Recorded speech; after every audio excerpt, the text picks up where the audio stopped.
What's up guys, Aaron Bennett here. In this video, I'm going to go over the interim report from the Celsius Network Examiner, really looking into custody, withhold, and earn accounts and what the heck happened over the last couple months. So I'm going to go over the highlights of this 85-page document for you, and then I'm going to summarize it, give you my thoughts, of course, and then finish off with Simon Dixon's review of this as well. And if you're watching this and you have not subscribed, and if you want to catch the Celsius Network information as it comes out, I gave away a Ledger hardware wallet 2 days ago, and I already sent that to the individual, and I will be doing more giveaways in the future, so make sure to subscribe. So my overall view of this is that this custody and withhold program was very much rushed by Celsius. They were under a lot of pressure by regulators, and ultimately they did not do things as well as they should have. As I'll get to in this document, even the employees weren't even on the same page. The accounting was done kind of shoddy. They were commingling funds, and I believe they rushed it because they wanted customer assets to stay on the platform. They didn't want to do anything naturally to spook people and to get people to withdraw assets. So why do they call it custody, which I'll get to in this document, because it really wasn't custody in the legal terms. Well, Celsius wanted to make it a full custody wallet using GK8, but from what I'm reading, because of the bank run and because of the regulatory pressure, Celsius just never got around to actually doing what they wanted to do with this wallet. I'm going to talk about how they did their accounting with the wallets. Did they keep a one-to-one reserve, or were there a lot of ups and downs? So let me just go through some of these highlighted sections. There are a lot, but I will just talk about the ones that I find the most interesting. They're talking about the regulatory issues that started the end of last year. They developed custody for its unaccredited U.S. customers. Celsius was using manual reconciliation and transfers of crypto assets without robust controls for the custody program. But here they said they had aspirations of developing a more effective process later. So that's kind of what I talked about earlier. I do believe that Celsius really had big plans with custody, and they really wanted this to be something significant. And the leaked Kelvin audio that came out a few months ago, they talked about wanting to use GK8 to really do a legit custody service where you would actually pay Celsius to custody your assets using something like a multi-sig wallet. So to take Celsius aside, I do believe, which I'll get to later in this video, they were just really rushed from a lot of different angles to get things going, and I don't believe they just had the time to really flesh it out. So talking about the withhold accounts, Celsius did not create separate wallets and did not segregate or in any other way attempt to treat any crypto assets as the property of withhold customers. So I'll get to withhold a little bit later in this video. So this is pretty important. When customers transferred new crypto assets into a custody account, the crypto assets were deposited in the same manner as they had been under the EARN program. So a lot of this report will be used by the ad hoc groups to fight for their causes. We have the custody group fighting to get their money out, which honestly I thought they would have months ago, but that just never went through. And this is saying that they were treated the same. So a lot of this report is going to challenge the judge. Are you going to treat the custody assets as they should have been treated in the terms of use, terms of service, or because everything was commingled, are you going to treat them like EARN assets? I believe that once the final report comes out, it will be very clear what the examiner wants the judge to do regarding these issues. Here it says in May 2022, Celsius reported that its capital sits near zero. That's not good. And here is a chart showing that the pause date right here, there was a deficit in the crypto assets in custody wallets. So prior to the pause date, they had more than enough in the custody wallets, and after they had a negative, and I'll get more into that later on in this video. So here the examiner says that the investigation revealed that Celsius reacted to the regulatory scrutiny by launching its custody program without sufficient accounting and operational controls or technical infrastructure. Now, this will be a theme of this article. Essentially, they were rushed and they did not do things as maybe they should have done. Ultimately, none of that stuff matters at this point. It's really about how can we work together to get a plan to get our coins out. So I'd love whatever the examiner comes out with in the future to unify the community, the Celsius depositors, and not segregate and have more infighting. That is just kind of a side that I would love to see. Here they said that Withhold accounts were commingled with the main wallets. And the examiner says, as a result of all this commingling, customers now face uncertainty regarding which assets, if any, belonged to them as of the bankruptcy filing. The examiner does say that she did not get all of the information to make this a final report. Thus, this is why it's called an interim report, because some of the information that she was requesting either wasn't received or it was received just days prior to filing this report. So the examiner interviewed 17 different people to compile this report. So I don't want to get too into the weeds with everything, but she's talking about these different wallets. She says typically soon after a customer deposited crypto assets in their individual bridge wallet, Celsius swept into one of Celsius's commingled wallets known as aggregator or main wallets. And here it says the crypto assets in these aggregator wallets were considered part of Treasury. The assets in Treasury were considered available for Celsius to deploy to generate revenue, such as for institutional lending or to DeFi protocols. So this kind of sums up the idea that Celsius used our assets as a hedge fund. They could use our assets for institutional lending, DeFi protocols. Here she says Celsius did not have a specific wallet holding the specific assets the customer had deposited. That's not good. Consequently, when a customer sought to withdraw assets off of the Celsius platform, Celsius effectuated the withdrawal by transferring assets from a set of commingled wallets referred to as frictional wallets to the customer's specified external wallet. So there's a lot of moving crypto around in lots of different wallets. So the reason that the custody program went into effect was basically because multiple state security regulators began investigating the EARN program. And why were they investigating the EARN program? Well, they were suspicious that Celsius was offering an unregistered security in violation of state laws. So beginning in May 2021, all of these different states, we had New Jersey, Texas, Kentucky, then August 2021, Arkansas, Oklahoma, Pennsylvania, Washington, plus the U.S. Securities and Exchange Commission, the SEC, had served Celsius with requests for documents or subpoenas. By mid-September 2021, 2 states had announced cease and desist actions against Celsius in relation to its EARN accounts, and even after that, Celsius continued to receive demands for additional documents from Alabama, Pennsylvania, and the SEC. So there was a lot going on in 2021, and I was covering Celsius every single week back then, doing AMA recaps, covering what was going on with the company, and I kind of remember some of these states coming down on Celsius. For whatever reason, though, for myself, it wasn't a red flag. Looking back on it, it should have been a larger red flag, but, hindsight is 2020, and here we all are right now. So next, Celsius came up with custody to enable Celsius to keep assets on the platform and allow new users to create accounts, but not run afoul of regulators. So this is a chart showing how they wanted custody to work.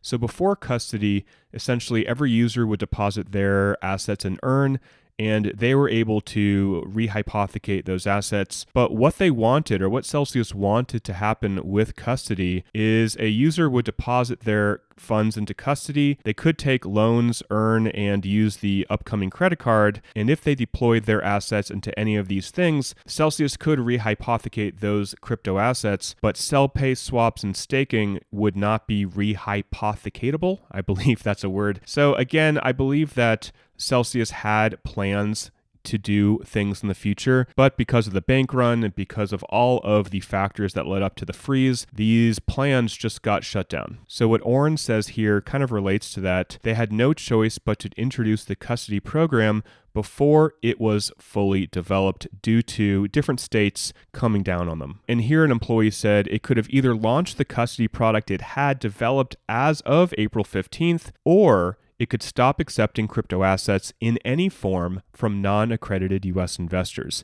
So I believe that Celsius kind of had a choice to make. They were going to rush their custody program, which again, they were commingling. Things were not done right. I think everybody can agree with that. It was not done right. But they either could do that, or they would stop accepting crypto assets. And they made a decision to come out with custody, even though it was not fully developed, because they didn't want to stop accepting crypto assets from non-accredited US investors. And this is what the management told the product development team for custody. Go back to Blackboard, do the minimum of all minimums, involve less developers. So they, again, just wanted to get this out as quickly as possible. So when custody came out, Celsius swept assets designated for the custody program into Celsius's main wallets, i.e. the same wallets into which deposits were made in the Earn program. So again, they were commingling funds from Earn and custody. So this is pretty interesting. They said that Celsius could not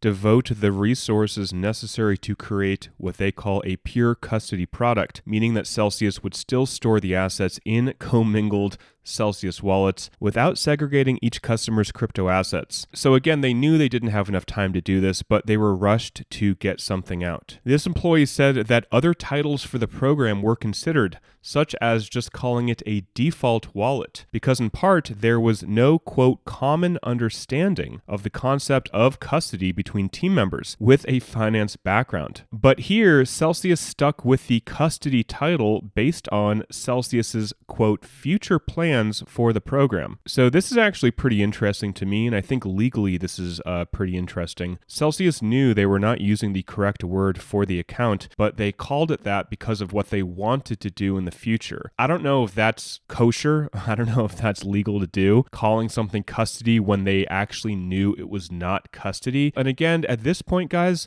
it's not about what's legal. It's not about what they did do. It's really about moving forward. So as easy it is to crap all over Celsius right now, reading this, that really doesn't accomplish anything going forward. So really it's about moving forward and doing whatever we can to unify and to, as quickly as possible, get our coins back. Here, Celsius did not want to announce its custody program until its launch for two reasons. The most important one, or the funniest one, customers might, quote, move on. Essentially, they may just leave the platform. And it unfortunately gets a little bit worse. As one employee explained, there was no centralized plan for communications regarding custody, attributed to the fact that, quote, custody has no value proposition and, quote, offers no security benefit for the customer. Yikes.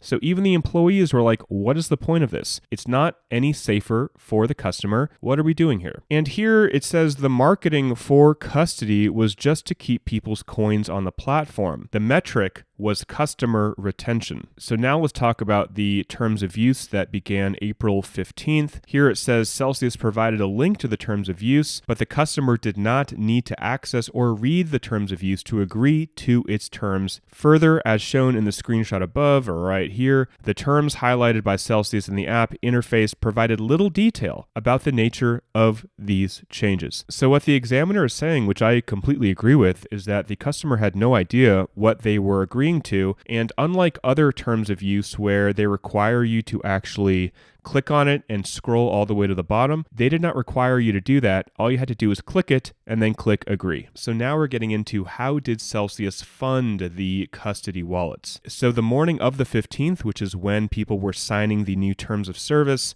Celsius began transferring assets from its main wallet into designated custody wallets. The examiner says that no custody wallet held exactly the number of coins that were supposed to be a part of the custody program. And here they're talking more about all assets were commingled with other customer deposits. The assets in the main wallets were pooled and aggregated to the point that Celsius lost the ability to track the assets back to the customer who deposited them. So again, incredibly rushed, done unprofessionally, and it unfortunately gets a little bit worse. Celsius was also performing manual reconciliations between what customers had deposited into their custody account and the amount of each retrospective crypto asset actually held in Celsius's custody wallet in Fireblocks. There was no automated process to carry out any reconciliation.